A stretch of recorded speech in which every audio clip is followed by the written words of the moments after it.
नमस्कार. भारतानं एक कोहिनूर हरवलाय अशीच ओळख ज्यांची करून दिली जाते ते म्हणजेच माजी पंतप्रधान डॉक्टर मनमोहन सिंग. माजी पंतप्रधान डॉक्टर मनमोहन सिंग यांचं निधन झालंय. वयाच्या 92व्या वर्षी त्यांनी अखेरचा श्वास घेतलाय. प्रकृती अस्वास्थ्यामुळे त्यांना दिल्लीतील एम्स रुग्णालयामध्ये दाखल करण्यात आलं होतं. काल त्यांना रुग्णालयात दाखल केल्यानंतर उपचारादरम्यान त्यांची प्राणज्योत मालवली. त्यांच्या निधनामुळे अवघ्या देशावरतीच शोककळा पसरली आहे. डॉक्टर मनमोहन सिंग यांच्या निधनानंतर 7 दिवसांचा राष्ट्रीय दुखवटाही जाहीर करण्यात आलाय. आजचे सगळे सरकारी कार्यक्रम सुद्धा रद्द करण्यात आलेत. डॉक्टर मनमोहन सिंग यांच्या जाण्यानं अवघ्या भारतभरातून आता शोक व्यक्त केला जातोय. 7 दिवसांचा राष्ट्रीय दुखवटाही जाहीर करण्यात आलाय आणि आजचे सगळे सरकारी कार्यक्रम सुद्धा रद्द करण्यात आलेत. मात्र अद्याप तरी डॉक्टर मनमोहन सिंग यांच्या अंत्यसंस्काराबाबत कुठलीही अपडेट आलेली नाहीये. नेमकं त्यांच्यावरती अंत्यसंस्कार कुठे केले जाणार, कसे केले जाणार हे अजून पुढे आले नाहीये. भारताचे पहिले शीख पंतप्रधान म्हणून सुद्धा डॉक्टर मनमोहन सिंग यांना ओळखलं जातं. भारताच्या अर्थकारणात आमूलाग्र बदल घडवून आणणारे, अगदी क्रांती घडवून आणणारे म्हणून सुद्धा डॉक्टर मनमोहन सिंग यांच्याकडे पाहिलं जातं. जागतिक कीर्तीचे अर्थतज्ञ म्हणून त्यांची ओळख होती. फक्त भारताच्याच राष्ट्रीय पातळीवरती नाही तर आंतरराष्ट्रीय पातळीवर सुद्धा त्यांचं मार्गदर्शन घेतलं जायचं.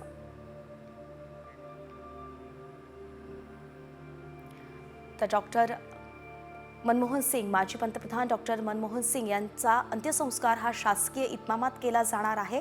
मात्र नेमकं ते कुठे होणार याबद्दल अद्याप काही अपडेट आले नाहीये.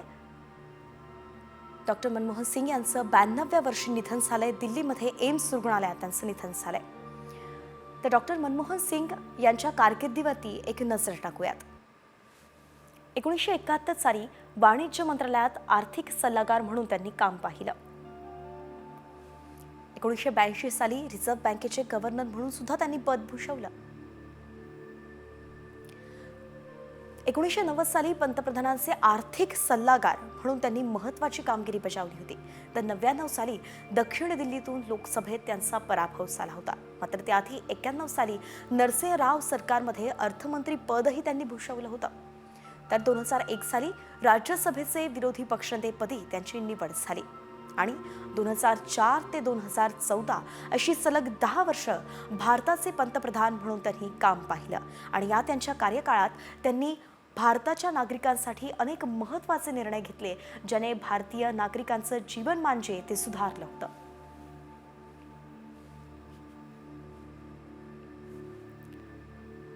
एकंदरीतच प्रत्येक भारतीयाचा विचार करणारा नेता म्हणून डॉक्टर मनमोहन सिंग यांच्याकडे पाहिलं जात होतं. अगदी त्यांनी गरिबी रेषेपासून रोजगार असेल, शिक्षण असेल, आरोग्य असेल अशा प्रत्येक क्षेत्राचा विचार केला आणि त्यात बदल घडवून आणण्यासाठी ते आयुष्यभर धडपडत राहिले. अगदी निवृत्तीनंतर सुद्धा त्यांनी अनेक मार्गदर्शन जे आहे, अनेक महत्त्वाचे सल्ले जे आहेत ते तत्कालीन सरकारला दिले होते. कोविडच्या काळात सुद्धा त्यांनी पंतप्रधान नरेंद्र मोदी यांना पत्र लिहून काही महत्त्वाचे सूचना केल्या होत्या, बदल घडवले होते, मार्गदर्शन केलं होतं. तर पंतप्रधान नरेंद्र मोदींनी सुद्धा डॉक्टर मनमोहन सिंग यांच्या निधनाबद्दल शोक व्यक्त केलाय. सोशल मीडियावरती त्यांनी आपल्या भावनांना वाट करून दिली आहे. भारताने एक दिग्गज नेता गमावला. त्यांच्या निधनामुळे प्रचंड दुःख झालं. ते एक मोठे अर्थतज्ञ होते. अनेक सरकारी पदांवरती आणि अर्थमंत्री म्हणूनही त्यांनी कामगिरी बजावली होती.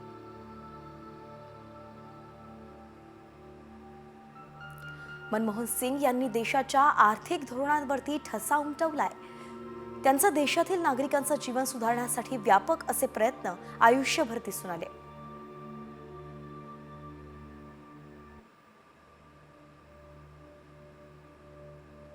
तर विरोधी पक्षनेते राहुल गांधी यांनी सुद्धा सोशल मीडियाच्या माध्यमातून आपल्या भावना व्यक्त केल्यात. मनमोहन सिंग यांनी अफाट बुद्धिमत्ता आणि सचोटीनं भारताचं नेतृत्व केलं. त्यांचं अर्थशास्त्राचं सखोल ज्ञान यातून त्यांनी राष्ट्राला प्रेरणा दिली.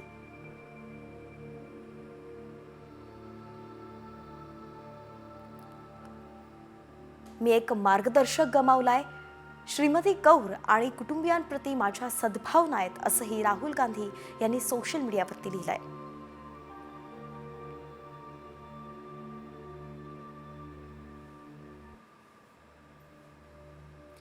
एकंदरीतच आपण सध्या साम टीव्हीवरती या दृश्यांच्या मार्फत पाहतोय की डॉक्टर मनमोहन सिंग यांच्या आयुष्यातले अनेक पैलू या दृश्यांच्या मार्फत आपण उलगडण्याचा प्रयत्न करतोय। त्यांची कामगिरी, त्यांनी जी काही पदं भूषवली आणि त्यावेळी त्यांनी काय निर्णय घेतले, त्याचे भारताच्या नागरिकांवरती कसे परिणाम झाले, जीवनमानावर कसे परिणाम झाले, हे सगळं आता या सगळ्यांना उजाळा दिला जातोय। त्यांच्या कारकिर्दीबद्दल अनेक जण आपल्या भावना व्यक्त करतायत आणि त्यांचं काम जे आहे ते प्रत्येक नागरिकासाठी एक आदर्श असं म्हणून आहे। राजकारणी, आदर्श राजकारणी म्हणून सुद्धा ते प्रत्येकाच्या समोर राहिले।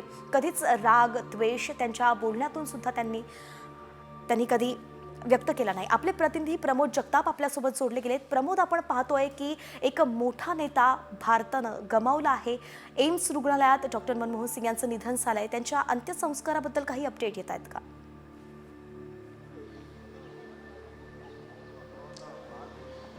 वैष्णवी, तुम्ही म्हणालात तसं खूप मोठा नेता जो आहे खरं तर देशानं गमावलेला आहे।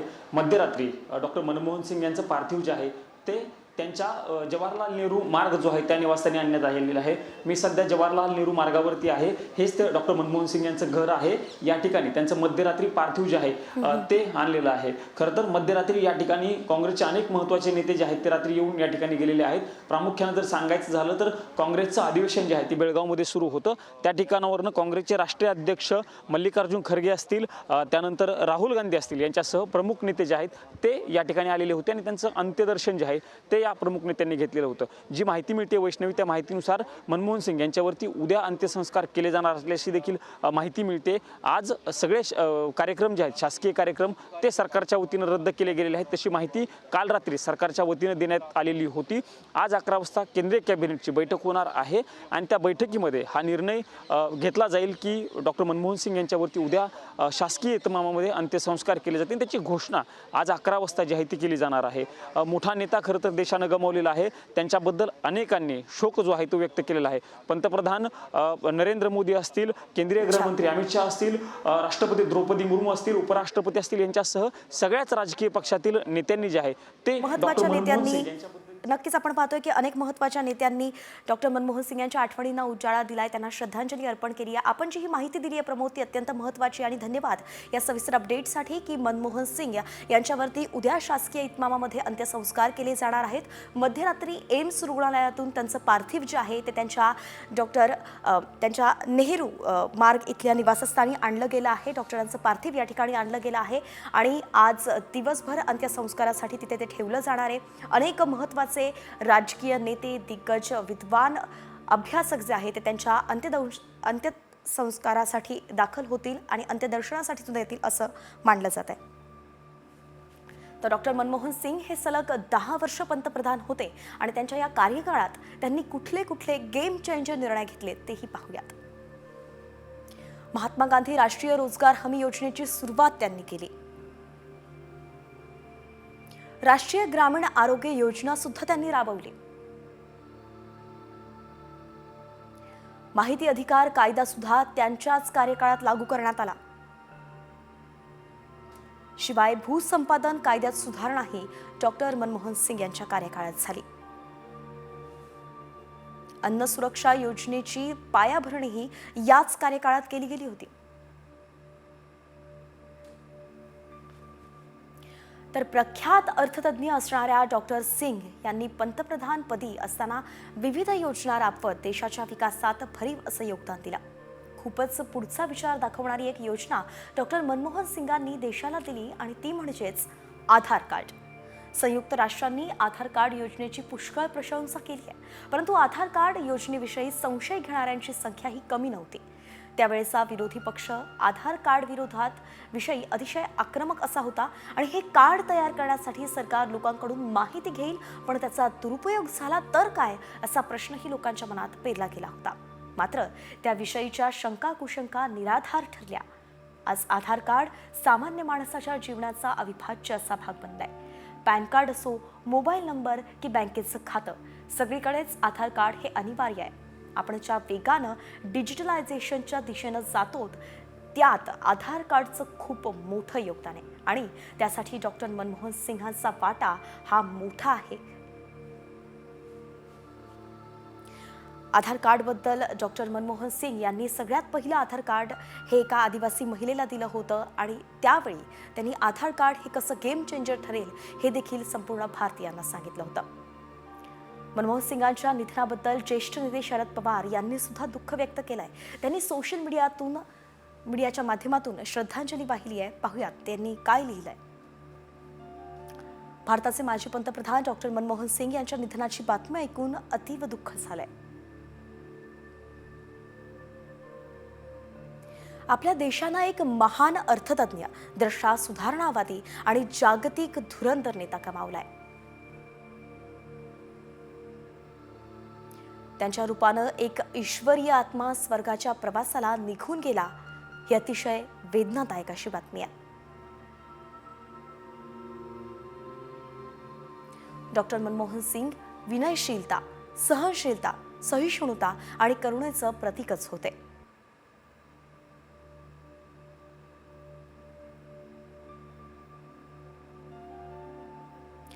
भारताची आर्थिक सुधारणा घडवून आणणारं हे महान व्यक्तिमत्व येणाऱ्या पिढ्यांसाठी अक्षय्य प्रेरणास्रोत राहील अशी आशाही शरद पवार यांनी व्यक्त केली आहे आणि त्यांनी आदरांजली डॉक्टर मनमोहन सिंगांना वाहिली आहे. ईश्वर डॉक्टर मनमोहन सिंग यांच्या आत्म्यास चिर शांती देव असंही त्यांनी लिहिलं आहे.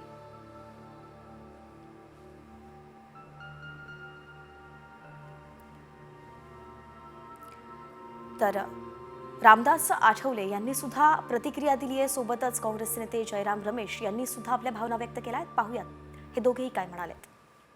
प्रधानमंत्री पद पर 10 साल जिन्होंने बहुत अच्छा काम किया था वो डॉक्टर मनमोहन सिंह जी, इनका आज एम्स अस्पताल में निधन हो गया है. उससे हमें सभी लोगों को बहुत बड़ा दुख भी हुआ है. हमारी तरफ से पूरी जो हमारी अम्बेडकरी जनता है, दलित जनता है, उनकी तरफ से डॉक्टर मनमोहन सिंह जी को मैं हार्दिक आदरांजलि अर्पित करता हूँ. एक पूर्णता से भरे और बेहद प्रतिष्ठित जीवन का अंत हो गया. भारत के मुख्य आर्थिक सलाहकार, वित्त सचिव, आरबीआई गवर्नर, योजना आयोग के उपाध्यक्ष, वित्त मंत्री और प्रधानमंत्री. हमें सुनने को थोड़ा मुश्किल पड़ता था, पर जब बोलते थे ऐसा लगता था कि बस यही रास्ता, हम इसी रास्ते पर चलना पड़ेगा. तो ये एक बड़ा लॉस है हमारे राजनीति के लिए. जयराम रमेश यांनी आताच त्यांच्या भावनांना उजाळा करून दिलाय. 70 वर्षाचे जयराम रमेश आहेत आणि त्यांनी सुद्धा डॉक्टर मनमोहन सिंग यांच्यासोबत काम केलेलं आहे. अगदी जेव्हा पहिल्यांदा अर्थमंत्रीपदाबद्दल जी ऑफर होती ती घेऊन सुद्धा जयराम रमेशच त्यांच्याकडे गेले होते आणि त्यावेळी आठवण अशी सांगितली जाते की रात्री ते जेव्हा गेले होते तेव्हा मनमोहन सिंग हे झोपलेले होते, परंतु सकाळी त्यांनी याबद्दल ऑफर दिली होती आणि ठीक आहे असं म्हणत त्यांनी ही ऑफर स्वीकारली होती. याबद्दल प्रणिती शिंदे यांनी सुद्धा साम टीव्हीशी बोलताना भावना व्यक्त केल्या. पाहूयात त्या काय म्हणाल्या. दुःखद बातमी अशी आली. आम्ही सगळे CWC मीटिंग मध्ये होतो आणि ऐतिहासिक अशी ती मीटिंग होती. महात्मा गांधीजींचे 100 वर्ष त्या ठिकाणी आम्ही साजरे करत होतो आणि अनेकदा त्या मीटिंग मध्ये मनमोहन सिंग साहेबांचा उल्लेख झाला, त्यांच्या कार्याबद्दल उल्लेख झाला. कोणाला माहिती होतं की काही क्षणातच त्यांना परत तिथे श्रद्धांजली व्हावी लागेल. आणि आज ते बेळगावमध्ये आम्ही सगळे असताना आज त्यांना श्रद्धांजली व्हावी लागते हे विश्वास होत नाहीये. मी माझ्या त्यांच्या मनमोहन सिंग साहेबांच्या कॅबिनेटमध्ये अनेकदा माझ्या वडिलांनी शपथविधी घेतली आहे. खूप जवळून मी त्यांना बघितलंय आणि एक कुटुंबाचा सदस्य, काँग्रेस कुटुंबाचाच नाही पण देशाचं एवढं दिग्गज परत न होणारं असं हे नेतृत्व आज आपल्यातून निघून गेलंय. भारताला आर्थिकदृष्ट्या पूर्ण जगात मंदी असताना पण सक्षम ठेवणारं ते थिंकर होते आणि आज त्यांना आपल्याला श्रद्धांजली व्हावी लागते. विश्वास बसत नाहीये आणि त्यांच्यासारखे विचार परत या देशात कोणीच देऊ शकणार नाही आणि शांततेत त्यांनी वैचारिक क्रांती घडवून दाखवली असे ते आज हरपलेत आणि त्यांना आम्ही भावपूर्ण श्रद्धांजली वाहतो. डॉक्टर मनमोहन सिंग यांच्या इतरही आठवणींचा उजाळा घेऊयात आता आपण टॉप 50च्या माध्यमातून. भारताचे माजी पंतप्रधान मनमोहन सिंग यांचं निधन झालंय. वयाच्या 92व्या वर्षी त्यांनी अखेरचा श्वास घेतला.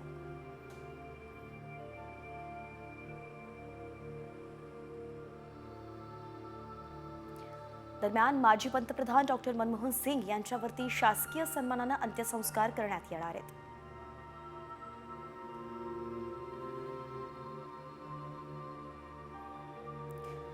माजी पंतप्रधान डॉक्टर मनमोहन सिंग यांच्या निधनामुळे अवघ्या देशावरतीच शोककळा पसरली आहे. त्यांच्या निधनानंतर 7 दिवसांचा राष्ट्रीय दुखवटा जाहीर करण्यात आलाय. आजचे सगळे सरकारी कार्यक्रम रद्द करण्यात आलेत.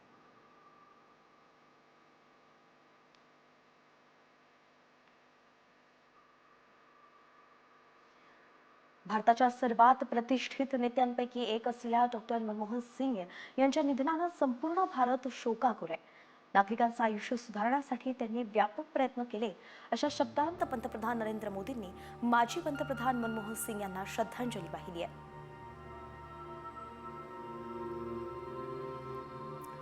केंद्रीय मंत्री अमित शहा यांनी मनमोहन सिंग यांच्या निधनाबाबत ट्विट केलंय. माजी पंतप्रधान डॉक्टर मनमोहन सिंग यांच्या निधनाची बातमी अत्यंत दुःखद आहे. डॉक्टर मनमोहन सिंग यांनी देशाच्या कारभारात महत्त्वाची भूमिका बजावली होती, अशा शब्दांतच अमित शहांनी दुःख व्यक्त केलंय.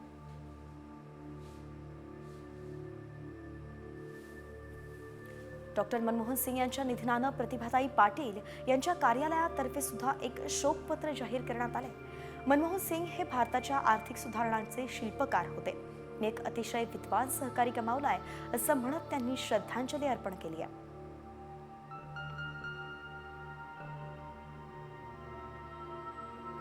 मनमोहन सिंग यांच्या निधनाबाबत नितीन गडकरी यांनी दुःख व्यक्त केलंय. भारताच्या आर्थिक मार्गाला आकार देणाऱ्या व्यक्तीला माझी भावपूर्ण श्रद्धांजली, अशा आशयाचं ट्विट त्यांनी केलंय.